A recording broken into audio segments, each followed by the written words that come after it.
Hi friends, இன்றைக்கி என்ன செய்கிறோம் பார்க்கணுன்னா மட்டன் சுக்கா செய்ய போகிறோம். எப்படி செய்கிறோன்னு சொல்லிட்டு பார்க்கலாம் வாங்க. நான் வந்து 3/4 கிலோ மட்டனை கழுவி வச்சுருக்கேன். அது போக வெங்காயம், அதுக்கு தேவையான வெங்காயத்தை நறுக்கி வச்சுருக்கேன். 4 பெரிய வெங்காயம், இஞ்சி பூண்டு பேஸ்ட்டு அரைச்சி வச்சுருக்கேன். அது போக மிளகு ஜீரகத்தை பொடி பண்ணி வச்சுருக்கேன். இப்போ குக்கரில் கொஞ்சம் எண்ணெய் ஊற்றிக்கோங்க. அதில் வந்து வெங்காயம் நறுக்கி வச்ச வெங்காயத்தில் கொஞ்சம் இதில் போட்டுக்கணும். போட்டு கொஞ்சமாக வதக்கிக்கணும். கொஞ்சம் வெங்காயம் மட்டும் போட்டால் போதும்.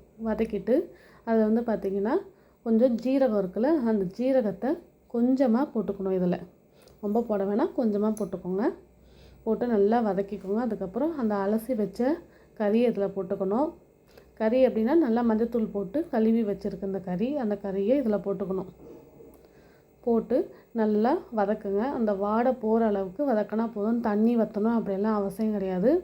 வாடை மட்டும் போனால் போதும். லைட்டாக கலர் மாறும். அந்த டைமில் வந்து நீங்கள் இதை வதக்கிறத நிப்பாட்டிக்கலாம். அது வரைக்கும் கொஞ்சம் வதக்கி விடணும். அது கூட வந்து பார்த்திங்கன்னா கொஞ்சம் இஞ்சி பூண்டு பேஸ்ட்டு வந்து நிறைய அரைச்சி வச்சுருக்கலாம். அதில் கொஞ்சம் மட்டும் போட்டுட்டால் 1 ஸ்பூன் போட்டால் போதும். இஞ்சி பூண்டு பேஸ்ட்டு போட்டு வதக்கிக்கலாம். நான் வந்து அடுப்பு எண்ணெயிலே போட்டு வதக்குவாங்க. நான் வந்து அப்படின்னா கொஞ்சம் பிடிக்குமேன்னு சொல்லிட்டு இதில் போட்டு வதக்கியிருக்கேன். வதக்கினோடனே கொஞ்சம் வந்து தண்ணி ஊற்றிக்கோங்க. தண்ணி ஊற்றி ஒரு 8 விசில் வைங்க. 8 விசில் வச்சா போதும். நல்லா வெந்துடும் கறி. நல்லா தண்ணி மூழ்கிற அளவுக்கு வச்சுட்டு அதுக்கப்புறம் பார்த்திங்கன்னா எண்ணெய் வந்து சட்டி காய வச்சுக்கோங்க. அதில் தேவையான அளவு எண்ணெய் ஊற்றிக்கணும். அதாவது கொஞ்சம் நிறையா ஊற்றிக்கிட்டிங்கன்னா நல்லாயிருக்கும். எண்ணெய் நிறைய ஊற்றினா. அதுக்கப்புறம் பார்த்திங்கன்னா அந்த மிச்ச வெங்காயம் இருக்குல்ல, அதை வந்து இதில் போட்டுக்கணும். அது வந்து நல்லா வதங்கணும். அதாவது நல்லானா மொறுமொறுன்னு வதங்கக்கூடாது. கொஞ்சம் லைட்டாக வதங்கினா போதும். கலர் மாறினா போதும். நல்லா மொறுமொறுலாம் வதக்க வேணாம். காஃபி கலரில் வரும்ல, அந்த மாதிரிலாம் வதக்க வேணாம். லைட்டாக வதக்கினா போதும். அது வரைக்கும் கொஞ்சம் வதக்கி விட வேண்டாம். இப்போ வதக்கிக்கிட்டே இருந்துட்டு அந்த கலர் வந்து மாற ஆரம்பிச்சிடும். கொஞ்சம் மாறினோடனே என்ன பண்ணணும்,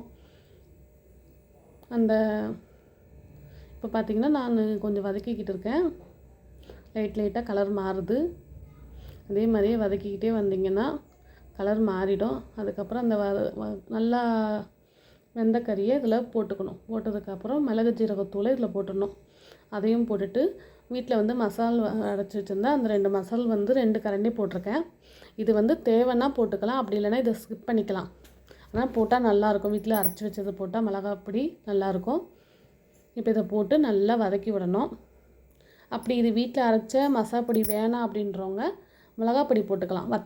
வத்தப்பொடி போட்டிங்கன்னா கலர் கொடுக்கும். அது போக நல்லா காரமாகவும் இருக்கும்.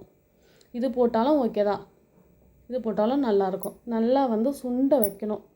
இப்போ வந்து நான் வந்து கொஞ்சம் வத்தப்பொடி போட்டிருக்கேன். கலருக்காக லைட்டாக வத்தப்பொடி போட்டிருக்கேன். ரொம்ப போடலை, லைட்டாக போட்டிருக்கேன். இல்லைன்னா காரம் ஹெவியாகிடும். அதனால் லைட்டாக போட்டிருக்கேன். போட்டு நல்லா சுண்ட வைங்க. நல்லா ஒரு மூடி போட்டு சிம்மில் வச்சு நல்லா வற்ற வச்சு அந்த வெங்காயத்தோட சாரெல்லாம் அதில் இறங்கும். அப்போ டேஸ்ட்டாக இருக்கும். மூடி வச்சு போட்டு செய்யுங்க. இதுதான் எனக்கு தெரிஞ்ச மெத்தட். ஓகேவா ஃப்ரெண்ட்ஸ், பாய்.